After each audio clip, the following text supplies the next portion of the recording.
Okay. Yeah. I'm recording. Go ahead. Oh, okay. So sometimes that's weeks out when you're able to get an appointment. So they're trying to, I guess, fool the state by front-loading the system and putting, more resources into seeing the patient initially, an initial appointment. And of course, they're not doing that by hiring more staff. They're doing that by crushing the therapist with more and more and more intakes.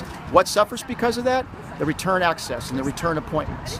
And that's what the big problem is. So you might get your initial appointment, I'll say it again, but maybe it's weeks out before your second appointment. How does Kaiser try to cover that? Well, just go to a group. And in the meantime, before you see a therapist in a few weeks, go to this group here. Some groups are wonderful, but they're not appropriate and adequate for all patients of all different diagnoses. So sometimes it's great, groups are great, but not for all, just be all end all for everyone when they're covering for inadequate return access. So that's the major issue out here, and that's what we're fighting for, is to have better staffing, more staffing, hire more mental health therapists. With the Affordable Care Act, we're getting a lot of more patients, and we can't even take care of the patients we have now. We have world-class clinicians out here. If you look around, these are all clinicians, LCSWs, I'm a psychologist, you have MFTs, family therapists, you have KDACs, you have all different kinds of therapists out here. But we can't do our job if we don't have enough appointments to see them. Their answer is to just fill our schedules and fill our schedules and fill our schedules and burn people out. That's not adequate patient care. You need to hire the staff that can do that. So that's one of the big issues here. If a person's out sick, that puts pressure on the system, and one person being out sick, they encourage people to come to work sick. They don't say that, but they kind of shame you if you don't.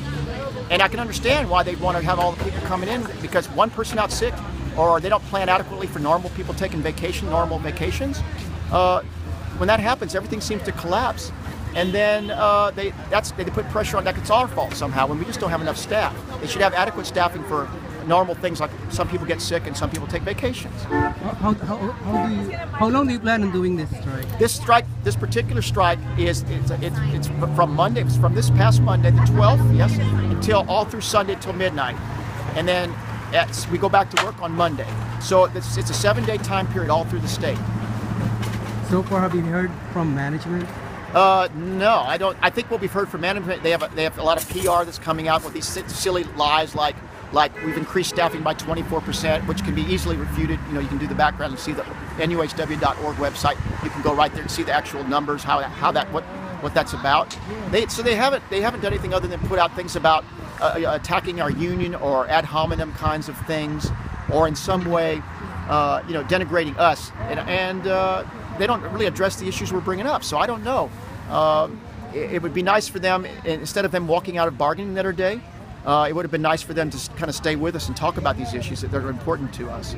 And if they're interested in patient care, it would seem to be that they would want to talk to us. But no, all we've seen is what you've read in the media from their spokespeople putting out the party line, and none of them really addressing the issue of staffing in a real sense, anything meaningful. But we're hopeful. We're open and encouraging and hopeful for that. Okay, speaking of staffing, while you're out here on strike, who's doing your job there? Well, my understanding is the managers. They have managers that are trying to. I'm not sure how they're doing it. I don't know, but it's managers that are in charge legally and ethically. They have the responsibility at this point to be able to do patient care, and that's what we understand. The managers. Thank you very much. Okay, thank you. You're welcome.